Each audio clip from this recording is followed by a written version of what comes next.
Você tem um decaimento atômico que ele começa, ele chega numa frequência de hertz onde ele forma a matéria. Um pulmão, por exemplo, um órgão, é geralmente uns 12, 15 hertz que ele se forma. Então, quando você está fazendo um processo de cocriação, subir degraus de Maslow, fazer tudo isso, muitas vezes você está fazendo o decaimento atômico, chega num momento que você coloca ansiedade, medo, uma série de coisas, esse processo ele se reinicia, começa tudo de novo, e aquela cocriação não anda. A maioria das nossas ações, elas vêm do desejo. Quando a gente começa a fazer esse olhar interno, a gente consegue ir superando eles. Você vai para o trânsito, alguém enfiou a mão na buzina em você, você toma uma ação muito rápida, não dá tempo de você pensar, aquilo ali é você. Então é aquilo ali que merece o olhar, porque aquilo é totalmente instintivo e os desejos, eles são instintivos.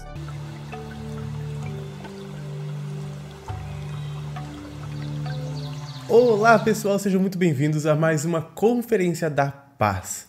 Contribuam com os comentários, trazendo perguntas, respostas. Hoje parece que você está com o uniforme. Uniforme do Comando Ashtar, parece, ó. Vamos aí. Nós queremos conversar contigo alguns assuntos que tu disse que teria para conversar. As leis de Maslow e o efeito Zenão. Então, será muito interessante as nossas conversas hoje. E também estamos aqui com os nossos membros que estão mandando suas mensagens. Eu estou aqui vendo. Primeiro, vamos entender o que seriam as leis de Maslow. Então, na verdade, o pessoal acaba estudando isso bastante na psicologia, os degraus de Maslow que falam. E o Maslow, ele classificou a subida vamos dizer, da consciência através de alguns degraus, onde ele divide em 5, onde o primeiro degrau é o degrau da fome. E a gente tem hoje no planeta, sei lá, 1 bilhão e tanto de pessoas que elas passam fome. É como se o mental, o emocional delas só consegue pensar nisso, nesse prato de comida. E com isso, elas não conseguem subir esses degraus, não conseguem ir adiante na sua expansão. E no momento que você resolve o problema da fome, esse degrau ele estaria resolvido, você conseguiria ir para o segundo, onde o segundo degrau do Maslow, ele é o degrau dos relacionamentos. Então, tu está nos dizendo que existem níveis que cada alma está em um desses níveis e que todos têm que passar por estes níveis ao longo da evolução. Isso, né? E ao ser superado, começam-se novas provas para aquela alma já a ver com o novo degrau. Seria mais os degraus de você ir subindo dentro da sua própria expansão. Então, quando ele pega esse primeiro degrau da fome, não dá, vamos dizer, não abre brechas para a pessoa estar avançando dentro do seu crescimento, da sua expansão. Então, no momento que você resolve esse primeiro, a gente tem 1 bilhão e tanto de seres encarnados com fome hoje no planeta. Quando você resolve esse, você automaticamente estaria indo para o segundo degrau, que é o relacionamentos. Aí você pode colocar relacionamentos de uma forma ampla, mas também relacionamentos afetivos. O que acontece? Aí entra a grande massa da população mundial, em torno de 80% dela, que muitas vezes dá para fazer uma reflexão, cada um, porque nós ficamos em relacionamentos, muitas vezes, por coisas, por circunstâncias, por isso, por aquilo, e muitas vezes não estão sendo, vamos dizer, tocados da forma que cada alma possa estar expressando realmente o que se espera de um relacionamento. Então, quando você pega esse 1 bilhão de seres vibrando na fome, mas essa grande massa não estando com os relacionamentos resolvidos, não se avança para o terceiro degrau. Porque quando resolve o relacionamento, automaticamente você vai para o terceiro, que é o poder. Quando a gente fala de poder, logo a gente imagina aquela pirâmide, onde lá no topo ela é muito pequenininha, apenas alguns têm esse poder, vamos dizer, econômico, financeiro, isso. Então, automaticamente, a gente vai para o poder pessoal, onde é o quê? É você trazer vamos dizer, forças, coisas que pela sua natureza de alma, de ser, vão ser exponenciadas. E quando você consegue transcender esse degrau, você vai para o quarto. O quarto degrau, ele é o autoconhecimento, que é o que a maioria que está nesses assuntos, nesses vídeos, nessas coisas que a gente está abordando, está fazendo. Porém, nesse degrau também tem um problema, porque chega um momento que você precisa soltar ele. O que é o soltar? Não é parar de fazer autoconhecimento, mas é sair daquela busca frenética de assistir um monte de coisa, ler um monte de coisa, fazer um monte de coisas, soltar isso para você ir para o quinto degrau, que é a espiritualidade, que é realmente viver a espiritualidade. Quando você chega nesse quinto degrau, daria para dizer que você vira um arquiteto da sua própria vida. Você assume o controle, você está realmente tocando. Então, dentro dessa classificação de Maslow, ele vai colocando para a gente fazer reflexões aonde nós estamos, o que está travando. E não quer dizer que você fica estático em um degrau. Quando você está na espiritualidade, você continua fazendo autoconhecimento, continua buscando o seu poder, ajustando o relacionamento, mas você precisa ir subindo eles para fazer a sua expansão consciencial e realmente se conectar de forma espiritual, fazer suas movimentações. Esses degraus que tu nos fala, ela está referente à evolução humana, do ser hominal. Isso, exatamente. Nós encarnados aqui, poderíamos dizer. O Carla Fernandes pergunta, a questão de passar fome funciona assim para os animais também? É um pouco diferente, porque os animais, eles não têm a mesma consciência que nós temos, eles não têm essa livre escolha, esse livre-arbítrio. Então, muitas vezes, um animal está passando fome por ele estar colocado naquelas circunstâncias. No momento que você, vamos dizer, adota esse animal, coloca ele numa outra situação, resolveu dessa mesma forma, vamos dizer, esse degrau para ele, mas mesmo assim não é a mesma consciência que um ser humano tem. São níveis de evolução diferentes. A gente vê que a pessoa que está literalmente na situação de necessidade de alimentação, ela realmente não tem condições de buscar outra coisa, né? Que aquilo lá é algo urgente para a pessoa, ela literalmente não tem condições de buscar espiritualização, autoconhecimento, relacionamentos, enfim. É realmente um estágio que muitas pessoas se encontram no nosso planeta. É um estágio que é necessário para a evolução das almas, né? Como co-criadores cósmicos. Então, o primeiro estágio da fome, o segundo, né, o da alimentação, né? E necessidade de sobrevivência seria. O segundo estágio seria, então, dos relacionamentos, mas relacionamentos em todos os âmbitos, né? Relacionamentos interpessoais, a família, o grupo, e a harmonização com os seres desta categoria, correto? Isso. E é como se você precisasse, já fazendo um gancho ali, que você estava mencionando o efeito Zenão, você precisa soltar aquele degrau, precisa resolver para avançar. E até pegando esse exemplo da fome, imagine uma pessoa que passa fome, ela pensa o dia inteiro em resolver isso, num prato de comida, então não tem como o sistema dela estar, sabe, buscando outras formas. E assim você vai avançando dentro desses degraus para chegar lá na espiritualidade. Então é como se você solta. O efeito Zenão, que a gente comenta, pela mecânica quântica, a gente tem um decaimento atômico. Não sei se, talvez muitas pessoas já estudaram esse assunto. Você tem um decaimento atômico que ele chega numa frequência de Hertz, onde ele forma a matéria. Se você pegar um pulmão, por exemplo, um órgão, é geralmente uns 12, 15 Hz que ele se forma. Então, quando você está fazendo um processo de cocriação, subir degraus de Maslow, fazer tudo isso, muitas vezes você está fazendo decaimento atômico, chega num momento que você coloca ansiedade, medo, uma série de coisas, esse processo ele se reinicia novamente. Começa tudo de novo, e aquela cocriação não anda. Aquilo que você quer viver não anda. Então, quando você consegue associar todo esse conjunto, o que a gente estava falando, viver a espiritualidade, viver como um ser espiritual, entender esse decaimento atômico, entender a matéria, a energia, como funciona, o efeito Zenão, ele nada mais é do que isso, você soltar. Você quer realizar um sonho, quer cocriar alguma coisa na sua vida, você começa a tirar aquela ansiedade, todas aquelas coisas, medo, tudo que vai, vamos dizer, burlando esse processo de realmente acontecer. Então, está tudo interligado.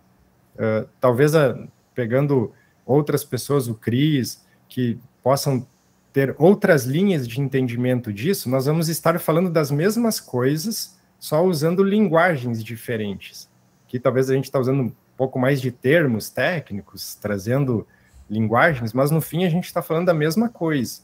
Jogar no coração, soltar o medo, soltar a ansiedade, isso vai fazendo... Isso vai fazendo você se movimentar de uma forma mais efetiva, vivendo de uma forma mais alinhada com a sua essência.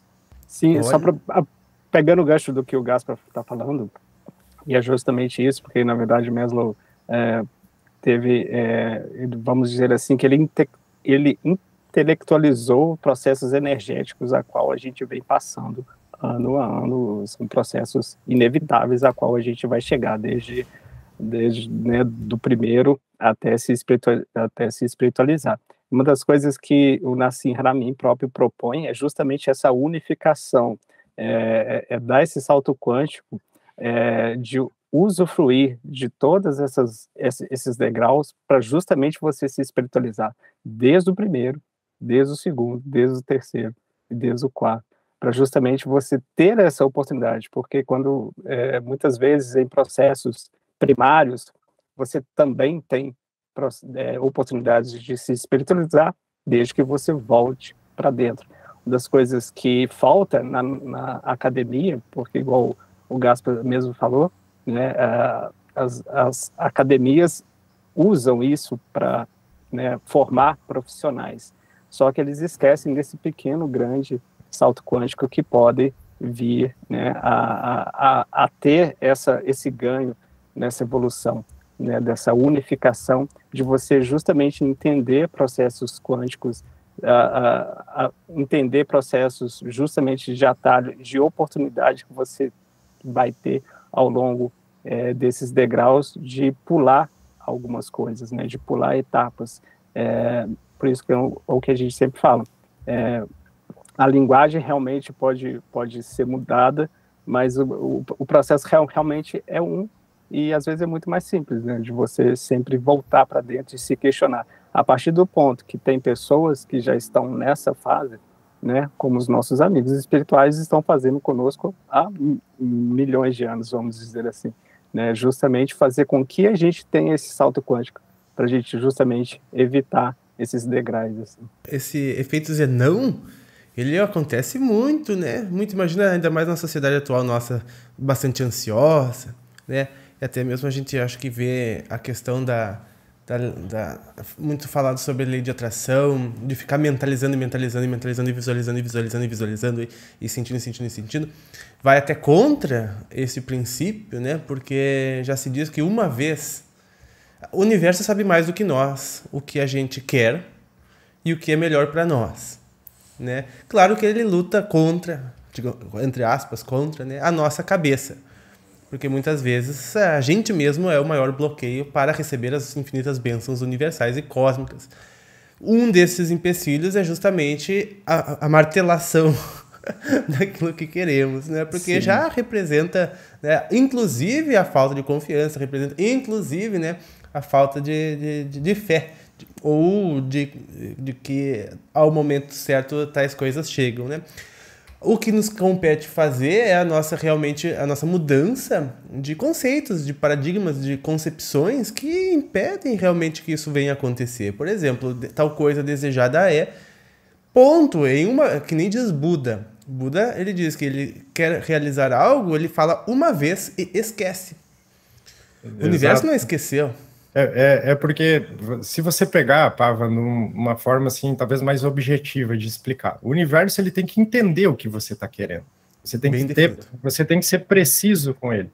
Dá um exemplo assim, alguém que está querendo trocar o emprego. A pessoa está informando isso para o universo. Eu quero aquele emprego novo, quero trocar de profissão. jogou a informação para o universo. No momento que você gera dúvidas, medos, coisas, é como se o universo está entendendo que não está mais tão precisa essa informação. Não está mais tendo toda essa certeza de você. E para. Isso é o efeito Zenão. Parou o decaimento atômico, ele reinicia.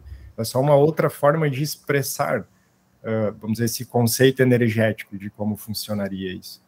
Sim. Uma coisa interessante sobre o decaimento atômico, na verdade, porque, assim, existe dois processos. A gente está falando, quando a gente fala em pensamento, né, a gente está lidando com a mente, está lidando com uma força eletromagnética. A força eletromagnética ela é composta por duas energias, elétrica e magnética. A partir do momento que você emite esse pensamento, né, vamos dizer, você emite, igual o Gaspar falou, né, eu quero fazer algo, mas se aquilo não tiver equilibrado, se a eletricidade e o magnetismo não tiver equilibrado, ele vai pender para um lado. A mecânica é bem simples, sabe? A mecânica de onda demonstra justamente. Então, se você tiver medo, você está magnetizando mais do que eletrificando aquilo. Então, a tendência de criar um loop, aquilo e não sair do lugar, é muito grande, entende? Então, quando você, só para exemplificar mecanicamente o que acontece, o que a gente está falando aqui é justamente isso, há um desequilíbrio de energias ao você emitir esse pensamento. Esse pensamento ele tem que ser puro, ele tem que ser limpo. E como fazer isso? Justamente você tem que tirar isso do seu coração, porque só o coração pode impulsionar, pode equilibrar essas duas energias, ou seja, então é o que a gente sempre fica falando, se você não interiorizar isso, se você não sentir primeiro para depois criar, para depois emitir, ou vai sair muita eletricidade ou vai sair muito magnetismo, e aí não vai funcionar, vai ter um desequilíbrio.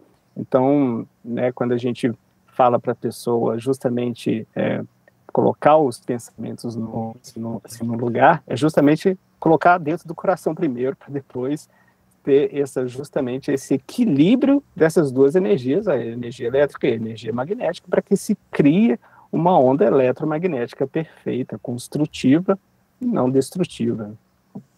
É interessante isso que você falou até do looping, e também o Gasparetto, né, deu exemplo assim, de você ter essa clareza, assim, por exemplo, você joga uma informação, eu quero um emprego, né, é muito amplo, assim, então, e muitas vezes, como a pessoa ela não tem o autoconhecimento, não tem esse voltar para si, né, para se conhecer, que seja saber o que não quer, né, que eu acho que muitas vezes eu entendo que você fica muito, assim, eu quero, mas eu quero uma coisa muito ampla, então, mas eu também não sei o que é. E aí eu entendo quando o Cris fala dessa questão do looping, porque justamente, eu quero, mas eu quero o que especificamente, né, fica muito vago.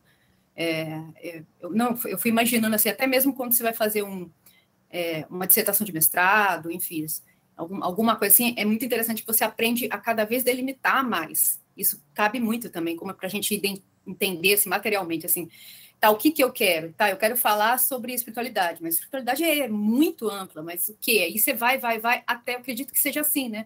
Até você ter realmente a clareza do que você quer, às vezes iniciando pelo que você não quer, para cada vez, vamos dizer assim, materializar mais, você conseguir, assim, visualizar e o universo captar, e você sair desse looping, dessa possibilidade desse looping, de não sair do lugar nenhum, né? Ficar tudo na mesma.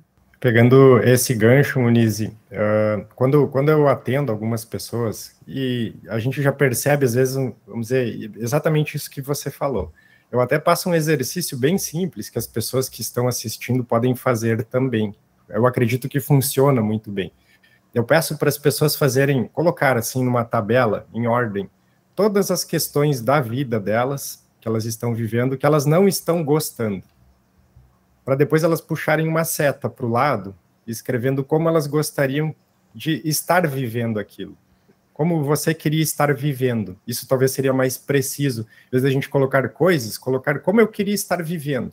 Quando você pensa num trabalho, eu queria estar vivendo assim, não queria ter chefe, queria isso, enfim, vai chegar, para cada um vai ser diferente. Aí eu falo para elas, corta esse papel no meio e joga fora, amassa, bota fogo nessa parte que você não quer mais viver. E foca como você quer viver e veja como isso vai andando. Então, eu tenho várias pessoas que já fazem isso, colam isso na parede, fazem, e realmente elas vão direcionando os seus pensamentos para ficar mais equilibrado, mais naquilo que elas realmente querem viver, que elas querem experienciar. Lógico, é um exercício bem simples, mas pode também ser muito efetivo para quando você quer buscar esse direcionamento. Não, e é interessante bem você falar isso, porque realmente, assim, eu acho importante que a gente sempre está falando aqui sobre autoconhecimento, mas, assim, às vezes para a gente é um pouco mais fácil, já que a gente está acostumado de falar disso. Mas quando você se depara, assim, com uma população mais geral, que não tem contato, é muito comum as pessoas não saberem por onde começar, né? Então, é interessante, às vezes, esses exercícios aparentemente simples, mas que para aquela pessoa é um ponto de partida, né? Porque ela é como se assim, ela nunca trabalhou, ela nunca sensibilizou essa ação dentro dela, né? Então é como se isso não existisse. Então ela precisa de alguém meio que ajudando ela a caminhar, assim, como se ela nunca andou e agora precisa começar a dar os primeiros passos mesmo. E sabe que esses são os princípios até da Câmara da Criação, aquele meu grande programa que eu lancei sobre literalmente fazer a materialização, né?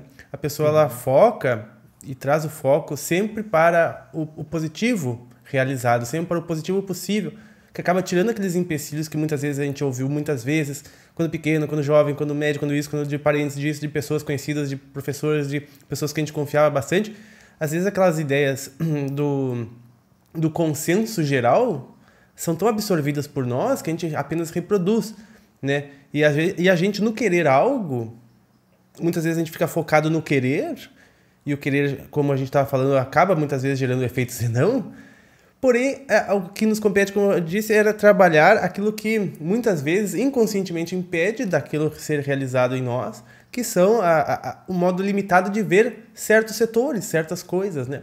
Então eu busco ali trabalhar através de, como o Gaspa falou, acostumando, a pessoa acaba se acostumando a olhar para o positivo, a ver o positivo, a ver o positivo, a ver o que tem, e isso traz um efeito real para a vida da pessoa, né? Então, por isso que eu acredito muito nesta técnica. Inclusive, gostaria de pedir a todos que estão fazendo, que tenham feito, feedbacks de vocês aqui nos comentários, por favor.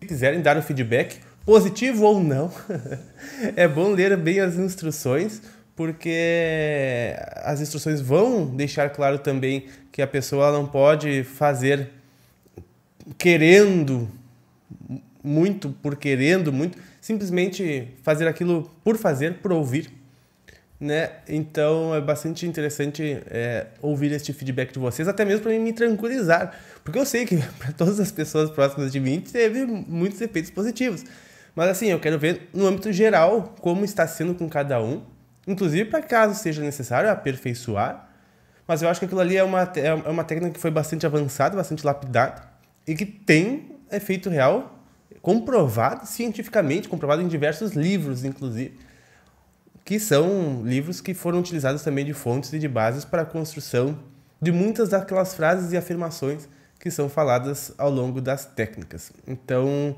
me deem o feedback, por favor, assim que possível. Ela disse que o cinema mental me ajudou a conquistar objetivos. Se não me engano, a técnica do cinema mental é do Joseph Murphy, do livro O Poder do Subconsciente, que também foi utilizado como fonte. Muito bem. É sempre importante lembrar que a pessoa, antes de qualquer coisa, ela tem que ter um propósito. O propósito, ele tem, por o propósito já, a própria palavra, né, etimologicamente ser positiva, vem de positivo mesmo, como depósito, propósito. Ou seja, você está somando, você está positivando, você está agregando, você está criando.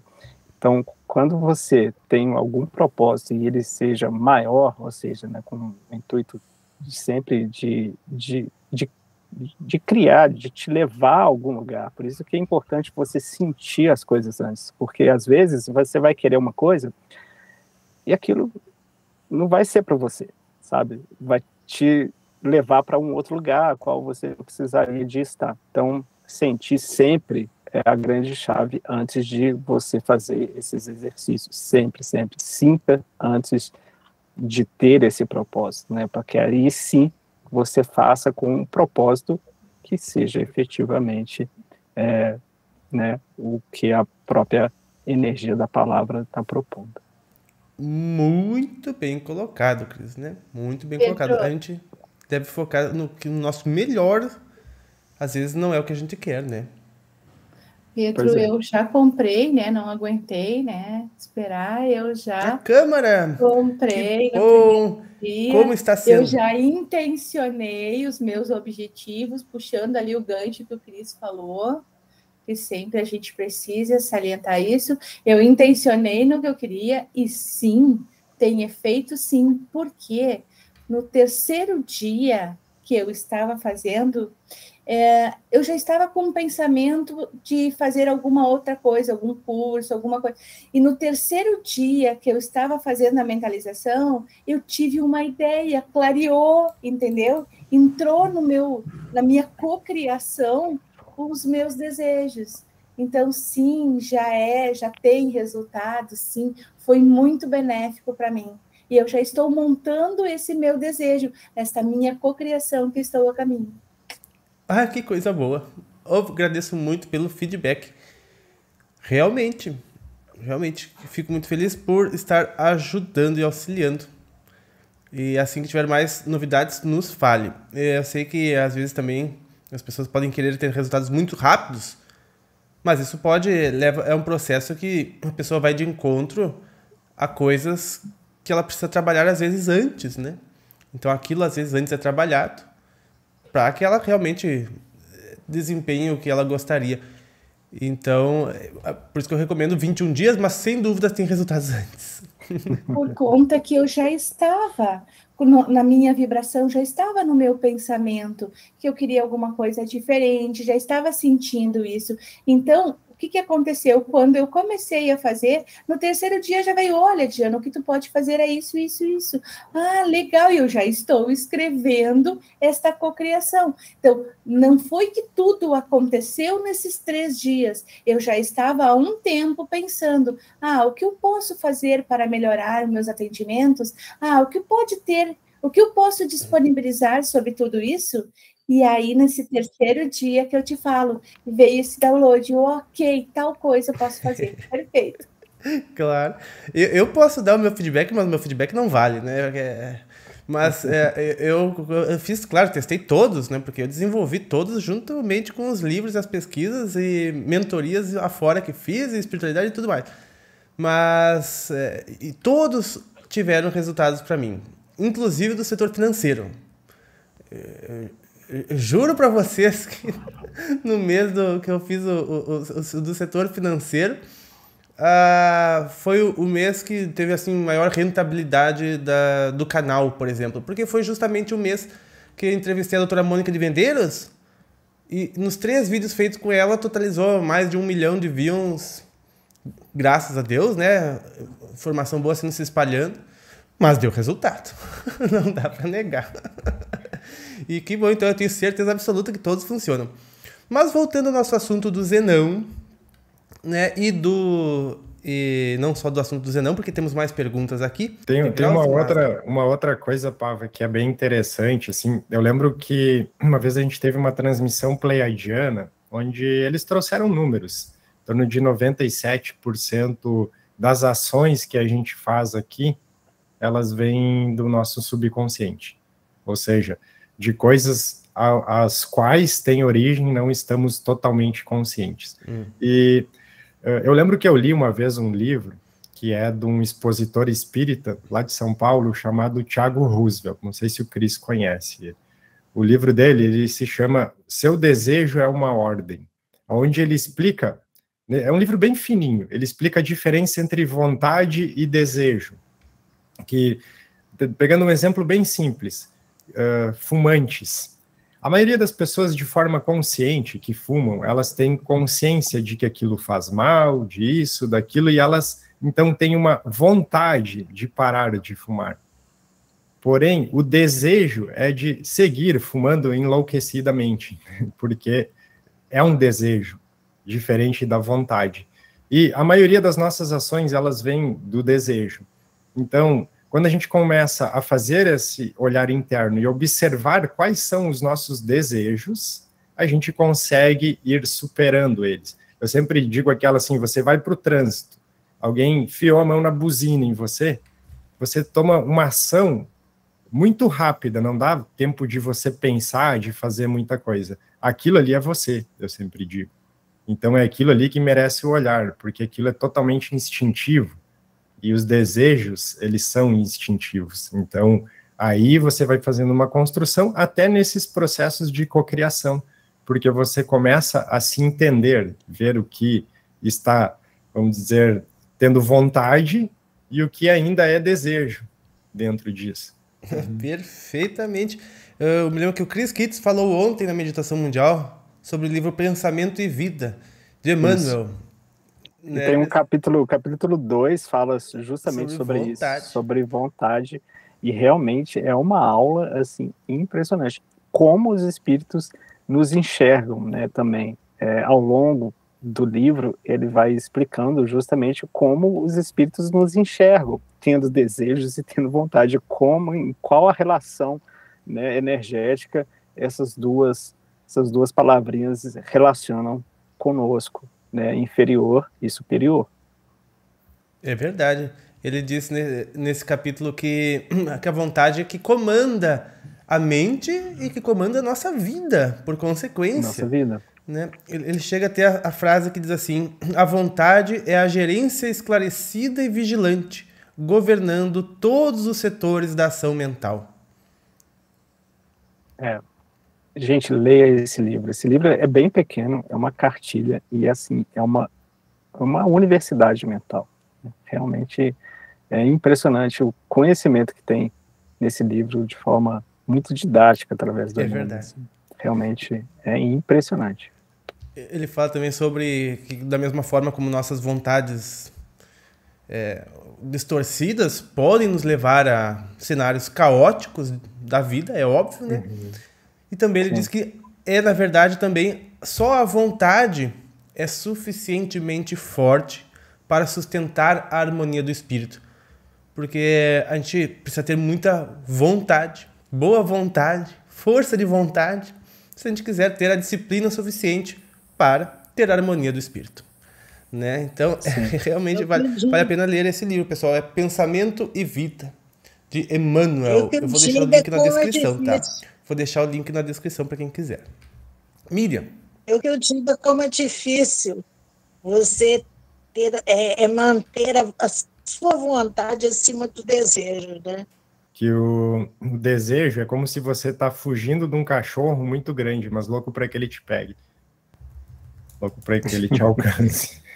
Né, a pessoa quer que o cachorro pegue, mas na verdade é justamente mostrar esse desequilíbrio, inclusive que o próprio Emmanuel explica no livro sobre o pensamento, ser essa onda eletromagnética ter essas duas energias, ou seja, essa força eletromagnética composta por duas energias. Então, quando você usa o desejo, você está mais magnetizando, você quer só aglutinar isso em você e não quer liberar. Ou seja, há um desequilíbrio no comportamento mental, ou seja, essa onda está mais magnetizando do que eletrificando, então há um desequilíbrio.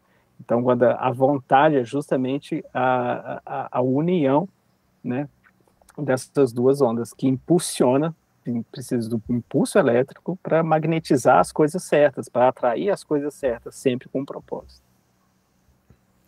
Olha, nossa conferência hoje está de parabéns.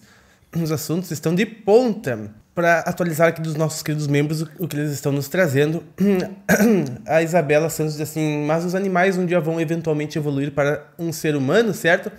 Sim, mas eles vão aglutinar bastante mais nível de consciência e começar a desenvolver faculdades que eles ainda não dispõem. Por isso que muitos dizem assim que os animais não se tornam humanos. É porque é tanta coisa agregada muitas vezes que tu pode dizer assim, nós vamos evoluir para anjos? Vamos, mas ao mesmo tempo a distância é tão grande, né, que a gente puxa o quanto que a gente vai ter que agregar de luz, de quanto que na verdade vai ser algo completamente diferente de nós anjos, né? A gente vai ter abandonado tantas ilusões nesse caminho para ser quem realmente nós somos, que daí vamos estar mais perto dos anjos. Ó, o Pava que gosta de coisas atemporais, perdão, Gaspar, só para brincar com o Pava, porque ele gosta de brincar com tempo e espaço, e na verdade, se eles vão ser, é porque eles já são. Então, já fica a dica. Eu lembro, Pava, que tinha uma explicação da própria doutora Mônica, num vídeo bem antigo dela, respondendo essa pergunta, que ela diz que sim. Quando você pega o nível, vamos dizer, selvagem dos animais, ela explica que cachorro, gato, macaco e cavalo é o último estágio, vamos dizer, no animal, para se ir para um reino hominal, vamos dizer, bípede. Só que, provavelmente, quando assumir esse estágio, não será, vamos dizer, aqui no planeta Terra, porque é outro nível de consciência. Se começa nesse estágio em outro orbe, vamos por assim. Eu lembro que ela explicou mais ou menos dessa forma. Verdade, o que a gente aqui ia chamar de homem primitivo, né? Iniciando as faculdades, né? Não ia começar com, imagina, com uma mente super desenvolvida ou mais desenvolvida, ia ser ruim, ia ser prejudicial, ele não ia saber lidar com esse equipamento, né? A gente aqui também não sabe lidar, depois de milhões de anos que teoricamente abandonamos a hoste animal, né? Apesar de que muitas vezes os seres são compulsoriamente colocados em animais para determinados fins, que quem sabe vire oportunidade de nossas conversas em breve. A Isabela Santos diz que assim como os elementais, indo de degrau em degrau até chegar em algo divino, acredito que sim. A Isabela Santos diz que gostaria de comentar algo aqui.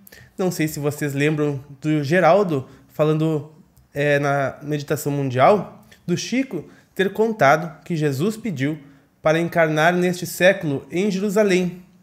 E não sei se vocês estão atualizados sobre Mas é o que o Geraldo tinha falado, sim, que o Chico pediu para ter encarnado neste século em Jerusalém, porém a permissão de Jesus foi para o próximo século, né? Foi para o século 22 em Jerusalém. Na verdade, ele queria reencarnar aqui no Brasil, mas a pedido de Jesus, os dois vão reencarnar juntos no próximo século. Em Jerusalém. Imagina como vai ser Jerusalém do próximo século. E essa Jerusalém seria Jerusalém ou a Nova Jerusalém? A Nova Jerusalém. É verdade. Bem além. Para nós, pelo menos. Foi só uma brincadeira, mas dizem que o Brasil é a Nova Jerusalém. Então, é verdade. Por isso que eu quis perguntar isso. Boa colocação, Gaspar. Agora, realmente... Isso é uma incógnita que fica para a próxima entrevista com o Geraldinho. É só para fazer mas ele falou... eu queria encarnar no Brasil. Mas, não, você vai para Jerusalém. Tá para Nova Jerusalém? Aí eu aceito. Imagina, próximo século. Século 22. 2200, isso. Não, 2100. Praticamente. 2100. Ainda não estaremos na regeneração plena, porque os mentores dizem 150 a 200 anos daqui a regeneração plena. Se tudo der certo, então eles ainda estarão na regeneração e provas, né, nos auxiliando mais uma vez. Que coisa boa. Eu já ouvi que porco era o mais primitivo, mas ele também está entre os mais avançados animais. Diz que os golfinhos também, né? Os golfinhos e os cavalos são os mais avançados. E os cachorros. É engraçado que uma parte é justo em Jerusalém. É lá uma zona muito complicada, né? Imagina o tamanho da tarefa do Chico. Né? Mas enfim. Obrigado, sempre. Uma honra poder estar aqui com vocês. Uma ótima semana, muita paz, muita luz. Vocês sempre estão sendo luz por onde passarem. Até a semana que vem, se Deus quiser. Prazer imenso estar aqui. Também gratidão a todos que assistiram, vão assistir. E a gente segue, vai se vendo por aí. Gratidão. Pessoal, fiquem bem. Nós nos vemos nos próximos. Um grande abraço e até mais.